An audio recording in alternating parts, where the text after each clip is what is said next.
दोस्तों नमस्कार, जय हिंद। स्वागत है आप सबका कंपटीशन वॉर के यूट्यूब चैनल में। मेरा नाम है संदीप, उपस्थित हूं आपके लिए लेकर एक नई वीडियो।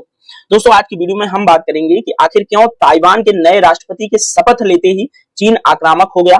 विलियम लाई चिंग-ते ताइवान के नए राष्ट्रपति बने हैं। इसी घटनाक्रम को विस्तार पूर्वक हम आपसे इस वीडियो के अंदर डिस्कस करेंगे। साथ ही इस वीडियो में हम बात करेंगे वन चाइना पॉलिसी के बारे में तथा ताइवान चीन में अमेरिका की भूमिका की भी बातचीत करेंगे। साथ ही भारत और ताइवान संबंधों पर थोड़ी बहुत चर्चा करेंगे। दोस्तों यदि आप चैनल पर नए हैं तो सबसे पहले आप चैनल को सब्सक्राइब कर दीजिए और बेल आइकन को हिट कर दीजिएगा ताकि आने वाले वीडियोस के जो नोटिफिकेशंस हैं आपको टाइम टू टाइम मिलते रहें। तो चलिए आइए वीडियो की शुरुआत करते हैं और बड़ी ही समग्रता पूर्वक इस पूरे घटनाक्रम की चर्चा करेंगे। दोस्तों हमेशा की तरह घटनाक्रम की शुरुआत एक न्यूज़पेपर की कटिंग के माध्यम से करते हैं, जिसमें बड़ा स्क्रीन पर हेडिंग के अंदर आपको लिखा हुआ दिख रहा है कि ताइवान के नए राष्ट्रपति से चिढ़ा चीन, चारों तरफ से घेर कर शुरू किया युद्ध अभ्यास। दोस्तों ताइवान जल संधि के अंदर चीन ने भारी मात्रा में अपने नौसैनिक जहाज डिप्लॉय किए। उसके बाद उसने उस जल संधि के अंदर युद्ध अभ्यास प्रारंभ कर दिया। इसी के संबंध में ये न्यूज है, आपसे डिस्कस करेंगे। दोस्तों थोड़ा सा वीडियो को पॉज करके इस न्यूज़पेपर की कटिंग को अच्छे से समझिए। यहाँ पर ये तस्वीर आपको दिख रही है, फिर भी मैं थोड़ा सा कुछ हाईलाइटेड जो पॉइंट्स हैं उसको डिस्कस कर देता हूं। जैसे यहाँ पर चीन के अभ्यास के दूसरे दिन ताइवान ने अपने तट के पास दर्जनों युद्धक विमान और नौसैन्य जहाज देखे। रक्षा मंत्रालय ने कहा कि 49 युद्धक विमान और 19 नौसैन्य पोत के साथ साथ चीनी तटरक्षक जहाजों के होने का भी पता चला है। 24 घंटे की अवधि में 35 विमानों ने ताइवान के जल डमरू मध्य में उड़ान भरी। ठीक है, तो इस वीडियो को थोड़ा सा रोक करके आप पूरी न्यूज़पेपर की कटिंग को अच्छे से समझेंगे तो सारी चीजें आपको क्लियर हो जाएंगी। वैसे मेन पॉइंट मैंने आपको बता दिया है और आगे हम डिस्कशन जब करेंगे तो आपको और चीजें क्लियर होंगी। तो चलिए आइए थोड़ा सा देख लेते हैं कि नया आखिर मामला क्या है और विलियम ते जो है वो किस पार्टी से राष्ट्रपति बने हैं। दोस्तों स्क्रीन पर यह तस्वीर आपको विलियम लाई चिंग-ते की तस्वीर है, ये आप देखते रहिएगा। इन्हीं के संबंध में ये पूरा मामला है। विलियम लाई चिंग-ते जो है 20 मई 2024 को चीनी गणराज्य यानी कि ताइवान के नए राष्ट्रपति के रूप में इन्होंने शपथ ली। ये किस पार्टी से हैं तो डेमोक्रेटिक प्रोग्रेसिव पार्टी है, उसी पार्टी के ये मेंबर हैं और ये राष्ट्रपति बने हैं। ये पार्टी दोस्तों ताइवान में तीसरी बार अपनी सत्ता को रिपीट कर रही है। साथ ही निवर्तमान राष्ट्रपति जो ताइवान की थी उनका नाम है राष्ट्रपति साई इंग वेन। ये डेमोक्रेटिक प्रोग्रेसिव पार्टी यानी कि डीपीपी जो जिस पार्टी से विलियम लाई चिंग-ते हैं उसी पार्टी से थी। और विलियम लाई चिंग-ते दोस्तों वेंग के प्रशासन में उपराष्ट्रपति के रूप में तैनात थे। तो इससे पहले जो विलियम लाई चिंग-ते हैं वो उपराष्ट्रपति थे। दोस्तों ताइवान की राजधानी आप जानते हैं ताइपे है और इन्हीं राष्ट्रपति के बनने के जो है उपलक्ष्य में ताइपे में एक समारोह आयोजित हुआ जिसमें 29 देशों के प्रतिनिधियों ने भाग लिया, जिसमें संयुक्त राज्य अमेरिका, जापान और प्रशांत मध्य अमेरिका, वेटिकन तथा ताइवान के 12 राजनयिक सहयोगियों ने इसमें जो है शिरकत की। इस अवसर पर विलियम लाई चिंग-ते ने बोलते हुए कहा कि बीजिंग को यानी कि चाइना की जो मुख्य भूमि वाला चीन है जो जिसका नेतृत्व शी जिनपिंग करते हैं, वह ताइवान के खिलाफ अपनी आक्रामकता उसे रोकनी चाहिए। उनका प्रशासन ताइवान जल डमरू मध्य में शांति और स्थिरता बनाए रखने का प्रयास करेगा। तो चीन को ही अपने प्रथम शपथ ग्रहण के भाषण में इन्होंने चेतावनी दी कि चीन को बीजिंग मतलब किसी भी देश की राजधानी के नाम को लेकर के पूरे देश को संबोधित किया जाता है, क्योंकि जैसे अगर अब इंडिया की बात कोई देश कर रहा होगा तो वो दिल्ली को संबोधित करता है। ठीक है, तो इसलिए इन्होंने बीजिंग को संबोधित करते हुए ये कहा, क्योंकि पिछले दिनों या हमेशा से चीन जो है ताइवान जल संधि का जो है और ताइवान स्टेट के अंदर ताइवान के स्पेस का उल्लंघन करता रहता है। ठीक है, तो इसी पर चीन ने चिढ़ करके उस जल संधि के अंदर युद्धाभ्यास शुरू कर दिया। ठीक है, तो हालांकि चीन का ये सब एक स्ट्रेटजी होती है डिटरेंस क्रिएट करने का, डराने का,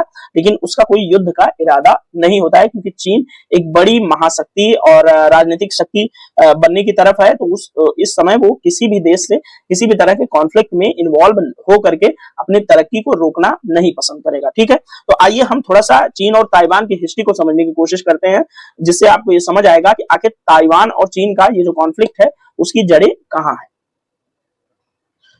दोस्तों जिस भूभाग का दुनिया के जिस भूभाग का हम डिस्कशन कर रहे हैं उसका मैप हमारे लिए इंपॉर्टेंट होता है। तो सबसे पहले ये वाला मैप देखिए, भारत के दक्षिण पूर्व एशिया जो है ग्लोब का, उसका ये मैप है जिसमें आपको चाइना यहाँ पर दिख रहा है। चाइना के बाद यहाँ पे जापान आप देख लीजिएगा, साउथ कोरिया, उसके बाद ये वाला हिस्सा जो छोटा सा है वो है ताइवान, और इसी ताइवान और चाइना के बीच जो जल की थोड़ी सी पट्टी है उसको ताइवान जलडमरू मध्य बोलते हैं, और उसको जलडमरू मध्य को इंग्लिश में स्ट्रेट बोला जाता है। आप लोग ध्यान रखिएगा। यहाँ पर फिलीपींस और फिलीपींस सागर आपको नजर आ रहा होगा। ये साउथ चाइना सी का एक बड़ा हिस्सा जिस पर चीन हमेशा से अपना दावा पेश करता है, और इसके आसपास के बॉर्डर कंट्रीज के साथ जो है साउथ चाइना सी को लेकर के चीन के बीच कॉन्फ्लिक्ट भी रहता है। यहाँ पर इंडिया का जो है इंडिया है, यहाँ पर म्यांमार और थाईलैंड और मलेशिया वगैरह। तो आई होप आपको थोड़ा सा जो है आपके दिमाग में एक इमेज जरूर क्रिएट हो गई होगी कि दुनिया के किस हिस्से की आखिर बात चल रही है। ताइवान को थोड़ा सा और करीब से देखिए। ताइवान की राजधानी है ताइपे, जो कि ताइवान के एकदम उत्तरी हिस्से में स्थित है, और यहाँ पर जापान का एक आइलैंड है, और ताइवान के कुछ महत्वपूर्ण हिस्से भी यहाँ पर आप देख लेंगे, और ये एक आइलैंड है, ठीक है। और ये है ताइवान जल संधि, जिस पर जो है युद्धाभ्यास चाइना कर रहा है, ठीक है। तो आई होप आपको मैप क्लियर हो गया होगा। आइए अब चलते हैं चीन और ताइवान के इतिहास को थोड़ा सा हम समझने का प्रयास करते हैं। तो आइए अब विस्तार पूर्वक हम ताइवान और चीन की हिस्ट्री को समझते हैं। दोस्तों, चीन जो है हमेशा से ताइवान को अपना हिस्सा बताता है। 1894 में चीन जापान युद्ध में चीन की हार के बाद ताइवान द्वीप, जिसे फार्मोसा द्वीप के नाम से भी जाना जाता है, पर जापान ने कब्जा कर लिया था। तो याद रखिएगा 1894 में जब चीन जापान युद्ध हुआ उसमें जापान ने इस द्वीप पर कब्जा कर लिया था, यानी कि ताइवान द्वीप पर, जिसको फार्मोसा द्वीप भी बोला जाता है। यहाँ पर एक मैप दिख रहा होगा। यहाँ पर मैप के अंदर आपको स्पष्ट दिख रहा है कि 1895 में Japan wins war with China takes control of Formosa, ठीक है। तो यहाँ पर ये आपको मैप के अंदर आई होप दिख रहा होगा कि ये ताइवान के ऊपर जो है 1895 में कंट्रोल ले लिया था जापान ने। ये जापान है, ठीक है। दोस्तों, द्वितीय विश्व युद्ध में जापान की हार के बाद आप जानते हैं कि अमेरिका ने परमाणु बम जो है जापान के नागासाकी और हिरोशिमा पर गिरा करके द्वितीय विश्व युद्ध का अंत कर दिया था, जिसमें जापान की हार हुई थी। उसके बाद क्योंकि ताइवान पर जापान का कंट्रोल था, तो ताइवान जो है 1945 में अमेरिका और मित्र पश्चिमी देशों के सहयोग से चीन गणराज्य का हिस्सा बन गया, जिस पर चियांग काई शेक का शासन था, ठीक है। अब कहानी समझते चलिए, आपको सब कुछ खुद ही क्लियर हो जाएगा आगे। दोस्तों, द्वितीय विश्व युद्ध के बाद चीन में चियांग काई शेक और माओ त्से तुंग के नेतृत्व वाले कम्युनिस्टों के बीच गृह युद्ध हो गया। तो याद रखिएगा, चीन के अंदर दो ग्रुप बने, एक चियांग काई शेक के नेतृत्व में, दूसरा माओ त्से तुंग के नेतृत्व में। दोस्तों, माओ त्से तुंग की कम्युनिस्ट पार्टी ने चियांग काई शेक के नेतृत्व वाली नेशनलिस्ट पार्टी, जिसको कोमितांग पार्टी बोलते हैं, उसमें गृह युद्ध जो है हो गया, और चियांग काई शेक की पार्टी को माओ की पार्टी ने हरा दिया, जिसके फलस्वरूप क्या हुआ, चियांग काई शेक और उसके अनुयायी चीन से ताइवान की तरफ भाग गए। तो यहाँ पर सिविल वॉर हुआ माओ और चियांग काई शेक के नेतृत्व वाली पार्टियों के बीच। उसके बाद माओ की पार्टी ने चियांग काई शेक की पार्टी को हरा दिया। फिर चियांग काई शेक इस मुख्य हिस्से से भाग करके कहां चला गया, ये ताइवान में चला गया, ठीक है। चियांग काई शेक ने दोस्तों ताइवान के अंदर चीन गणराज्य की स्थापना की, ठीक है। ताइवान के अंदर चियांग काई शेक ने चीन गणराज्य की स्थापना की, और माओ ने 1949 में मुख्य भूमि चीन में पीपुल्स रिपब्लिक ऑफ चाइना की स्थापना की, जो वर्तमान चाइना है। तो आई होप आपको चीजें समझ आई होंगी कि चाइना की मुख्य भूमि के अंदर चियांग काई शेक और माओ त्से तुंग के नेतृत्व वाली दो पार्टियां थी, उनमें गृह युद्ध छिड़ा। उसके बाद माओ की पार्टी ने चियांग काई शेक की पार्टी को हराया। फिर चियांग काई शेक अपने अनुयायियों के साथ भागकर ताइवान आया, और चियांग काई शेक ने ताइवान में चीन गणराज्य की स्थापना की, और माओ ने 1949 में चीन की जो मुख्य भूमि थी उसमें पीपुल्स रिपब्लिक ऑफ चाइना की स्थापना कर दी। तो आई होप आपको समरी अच्छे से समझ आई होगी। चलिए थोड़ा सा और आगे बढ़ते हैं। दोस्तों, यहाँ पर चियांग काई शेक एक सैन्य जनरल था, उसकी ये तस्वीर है, और ये माओ त्से तुंग की तस्वीर है। जो लोग चाइना में थोड़ा इंटरेस्टेड होते हैं वो माओ त्से तुंग की तस्वीर को जरूर देखे होंगे, ठीक है। दोस्तों, चियांग काई शेक ने ताइवान में तानाशाही स्थापित की, और ताइवान में पहला चुनाव 1996 में हुआ। चियांग काई शेक के चीन गणराज्य सरकार ने दावा किया कि वह पूरे चीन का प्रतिनिधित्व करती है और उसे पश्चिमी देशों का समर्थन प्राप्त है। यहाँ पर एक बात आपको क्लियर हो गई होगी कि माओ त्से तुंग चीन की मुख्य भूमि में था, जो कि आज का चीन है, और चियांग काई शेक के नेतृत्व वाला ताइवान में चीनी गणराज्य की स्थापना हुई थी। चीन गणराज्य की स्थापना जो चियांग काई शेक ने ताइवान में की थी, और वो ताइवान के अंदर से पूरे चीन को, जो चीन आज मुख्य हिस्सा जो आप देख रहे हैं, उसको चीन गणराज्य का हिस्सा यानी कि ताइवान का ही हिस्सा समझता था और वो कहता था कि उसे पश्चिमी देशों का समर्थन इस बात पर प्राप्त है। यहाँ तक कि घटनाक्रम ये हुआ कि जो यूनाइटेड नेशन की सिक्योरिटी काउंसिल है, जो सुरक्षा परिषद है यूनाइटेड नेशन के अंदर, वहां पर आप सब जानते हैं कि 5 परमानेंट मेंबर हैं, यानी कि 5 स्थायी सदस्य हैं जिनके पास वीटो पावर है। वीटो पावर किसके किसके पास है? तो एक अमेरिका हो गया, दूसरा रूस हो गया, तीसरा वर्तमान चाइना हो गया, चौथा हो गया फ्रांस, पांचवा ब्रिटेन। तो इनको क्या है कि सुरक्षा परिषद में जो है स्थायी सदस्यता प्राप्त है, इसमें वीटो पावर प्राप्त है। अगर यूनाइटेड नेशन की जनरल असेंबली में दुनिया के किसी भी मुद्दे को लेकर के कोई प्रस्ताव रखा जाता है तो अंतिम रूप से जो हस्ताक्षर करने होते हैं, जो सहमति जतानी होती है, इन्हीं सुरक्षा परिषद के 5 सदस्यों को होती है। लेकिन यदि इन 5 में से कोई भी एक सदस्य इस प्रस्ताव के, किसी भी प्रस्ताव के जो है खिलाफ वोटिंग कर देता है तो वो प्रस्ताव अपने आप खारिज हो जाता है। तो अपने आप में एक बड़ी शक्ति ताइवान जो है यूनाइटेड नेशन सिक्योरिटी काउंसिल के अंदर रखता था, ठीक है। और इसकी सदस्यता भी, यूनाइटेड नेशन की सदस्यता किसके पास थी?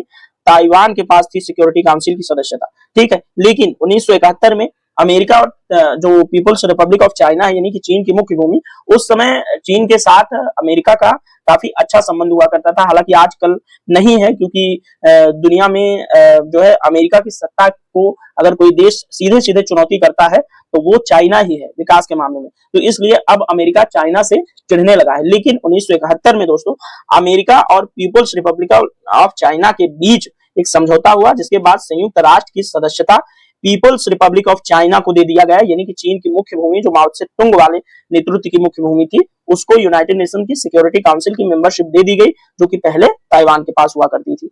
और कई देशों ने दोस्तों मुख्य चीन के रूप में उसे मान्यता दे दी, जो माओ से तुंग वाला चीन था। आई होप आपको घटनाक्रम अभी तक अच्छे से समझ आया होगा। और यहाँ पर अमेरिका के राष्ट्रपति भी 1971 में चीन के दौरे पर गए थे। उसी समय ये समझौता हुआ था, जब ताइवान से यूनाइटेड नेशन की सिक्योरिटी काउंसिल की मेंबरशिप लेकर के मुख्य भूमि वाले चाइना को दे दी गई थी। दोस्तों आज संयुक्त राज्य अमेरिका, जो ताइवान का सबसे बड़ा समर्थक है, 1979 में पीपुल्स रिपब्लिक ऑफ चाइना के साथ उसने राजनयिक संबंध स्थापित कर लिए थे। आई होप दोस्तों आपको चीन और ताइवान की जो हिस्ट्री थी वो अच्छे से समझ में आई होगी। चियांग काई शेक और माओ से तुंग के नेतृत्व में क्या क्या चीन और ताइवान के बीच हुआ, ये भी बात अच्छे से समझ आई होगी। आइए अब थोड़ा सा इस घटनाक्रम में और आपको डीप डाइव कराते हैं और समझाते हैं चीन की one China policy. One China policy क्या है, इससे आप थोड़ा सा चीन और ताइवान के घटनाक्रम को और अच्छे से समझ पाएंगे। दोस्तों चीन जो है वो एक चीन नीति का पालन करता है, जिसके तहत ताइवान को मान्यता देने वाला कोई भी देश चीन के साथ राजनयिक संबंध स्थापित नहीं कर सकता, ऐसा कहता है चीन अपनी वन चाइना पॉलिसी के अंदर। क्योंकि जो ये चीन है, यहाँ पर देखिए, ये जो चीन है वह ताइवान को कभी एक अलग यानी कि पृथक राष्ट्र नहीं मानता, उसे भी चीन का ही हिस्सा मानता है। इसलिए वो हमेशा से ये कहता है कि ताइवान एक स्वायत्त क्षेत्र जरूर है हमारा, लेकिन ताइवान हमारा ही हिस्सा है। इसलिए किसी भी देश को जब अंतरराष्ट्रीय संबंध स्थापित करने हो तो हमारी मुख्य भूमि से स्थापित करे, ताइवान से नहीं। यही है वन चाइना पॉलिसी, ठीक है।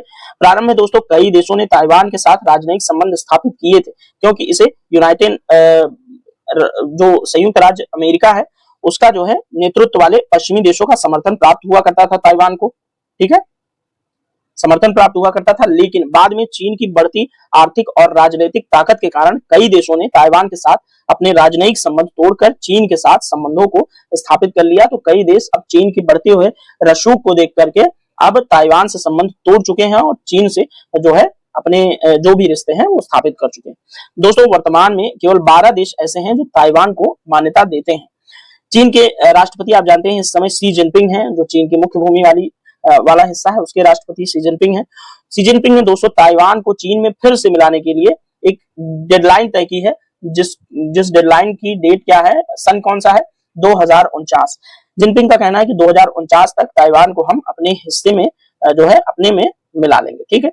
चीन की दोस्तों पीपुल्स रिपब्लिकन लिबरेशन आर्मी जो है वो नियमित रूप से ताइवान के आसपास युद्धाभ्यास करती रहती है और उसकी वायुसेना बार बार ताइवान को डराने के लिए नियमित रूप से ताइवान के हवाई क्षेत्र का जो है उल्लंघन करती रहती है। तो आई होप को आपको वन चाइना पॉलिसी अच्छे से समझ में आई होगी। यहाँ ताइवान और चीन को लेकर के कुछ कंपैरिजन दिया हुआ है, देख लीजिएगा। ताइवान को देखिए क्या बोलते हैं, रिपब्लिक ऑफ चाइना, और चाइना को बोलते हैं पीपुल्स रिपब्लिक ऑफ चाइना, ठीक है।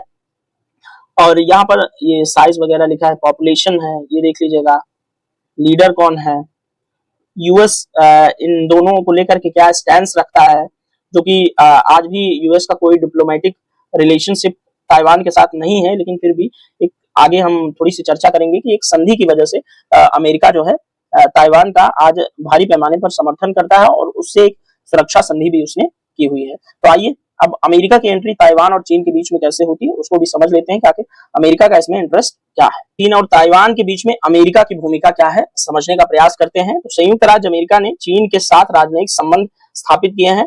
वह एक चीन की नीति के तहत चीनी सरकार को वैध भी मानता है। हालांकि दोस्तों अमेरिका का सबसे बड़ा समर्थक अमेरिका ताइवान का सबसे बड़ा समर्थक देश भी है। संयुक्त राज्य अमेरिका ताइवान को हथियार और गोला बारूद प्रदान करने के लिए अपने देश के एक कानून द्वारा बाध्य है और वर्तमान में जो बाइडेन अमेरिका के राष्ट्रपति हैं उन्होंने कहा है कि अगर चीन द्वारा ताइवान पर हमला किया जाता है तो वह यानी कि अमेरिका ताइवान की सैन्य रूप से रक्षा करेगा। इसके पीछे एक ट्रीटी है जो संयुक्त राज्य अमेरिका और चीन गणराज्य यानी कि ताइवान के बीच में पारस्परिक रक्षा संधि हुई थी 1955 से 1980 तक ये प्रभावी है। इसी के तहत जो है ताइवान द्वीप को पीपुल्स रिपब्लिक के आक्रमण से बचाना जो है अमेरिका का एक संधि के तहत उसको बाध्य करता है। ठीक है, तो आई होप आपको समझ में आया होगा सारा घटनाक्रम कि चीन और ताइवान के बीच अमेरिका का क्या जो है भूमिका रहती है और ये जो महिला है वो ताइवान की पूर्व राष्ट्रपति रही है। ठीक है, चलिए अब चीन और ताइवान और अमेरिका को देखने के बाद अब भारत और ताइवान के संबंधों के बारे में थोड़ा सा प्रकाश डालते हैं। दोस्तों हमारे भारत के जो पहले प्रधानमंत्री थे माननीय नेहरू जी, उनके समय से ही भारत ने एक चीन की नीति को स्वीकार किया था, यानी कि चीन की वन चाइना पॉलिसी का समर्थन भारत आजादी के समय से ही कर रहा है। यानी कि 1947 में जब हम एक देश के रूप में जो है स्थापित हुए तभी से हम जो है इस वन चाइना पॉलिसी के रूप को समर्थन देते हैं। साथ ही पीपुल्स रिपब्लिक ऑफ चाइना के साथ हमारे राजनयिक संबंध भी उस समय से ही स्थापित है, क्योंकि नेहरू जी ने बड़ा जोर दिया था कि दक्षिण एशिया के अंदर अगर चाइना और भारत एक हो जाए तो दुनिया की अन्य ताकतों को आराम से बैलेंस किया जा सकता है और हम दोनों एक विन विन सिचुएशन में दुनिया में रह सकते हैं। लेकिन हालांकि चीन ने नेहरू जी की इन नीतियों का गलत तरीके से मतलब निकाला और 1962 में यानी 1962 में हमारे ऊपर एक युद्ध थोप करके उसने हमेशा के लिए भारत से दुश्मनी ले ली। दोस्तों भारत का ताइवान के साथ अभी कोई राजनयिक संबंध नहीं है, जबकि हमें ताइवान के साथ राजनयिक संबंध जो है स्थापित कर लेने चाहिए, जिससे कि जो है चाइना को थोड़ा सा कंट्रोल करने में हमें मदद मिलेगी। हालांकि 1991 में दोस्तों भारत सरकार द्वारा पूर्व की ओर देखो यानी कि लुकेस्ट पॉलिसी के अंतर्गत भारत और ताइवान के बीच आर्थिक संबंधों को बढ़ावा भी मिला। जो लुकेस्ट पॉलिसी 1991 की थी अब वो एक्ट ईस्ट पॉलिसी में परिवर्तित हो गई है। ठीक है, एक्ट ईस्ट पॉलिसी हो गई है तब से 2014 के बाद से। ठीक है, जिससे हम दक्षिण पूर्वी एशियाई देशों की तरफ थोड़ा सा अच्छे से ध्यान दे रहे हैं और उनके साथ अपने संबंधों की एक नए दौर में संकल्पना लिख रहे हैं। 1995 में दोनों देशों ने एक दूसरे की राजधानियों में प्रतिनिधि कार्यालय भी स्थापित किए, यानी कि भारत और ताइवान की बात चल रही है। दोनों देशों के बीच व्यापार और निवेश भी काफी बढ़ा हुआ है। यदि हम पिछले वर्ष यानी कि 2023 तक की बात करें तो भारत और ताइवान के बीच जो द्विपक्षीय व्यापार है वो लगभग 8.224 बिलियन अमेरिकी डॉलर का है, जो कि काफी बड़ा जो है हिस्सा है व्यापार का। ठीक है, तो हमारा भी इंटरेस्ट ताइवान के अंदर है, क्योंकि ताइवान जो है काफी सेमीकंडक्टर उद्योग में काफी ज्यादा आगे है और सेमीकंडक्टर के लिए वहां पर आराम से मिनरल्स भी अवेलेबल हैं, इसलिए कहीं ना कहीं जो है अमेरिका भी इस क्षेत्र में काफी ज्यादा इंटरेस्ट रखता है। तो दोस्तों ये रहा पूरा घटनाक्रम जिस पर हमने विस्तार पूर्वक बातचीत की। आई होप आपको पूरे घटनाक्रम में सारी चीजें क्लियर हो गई होंगी।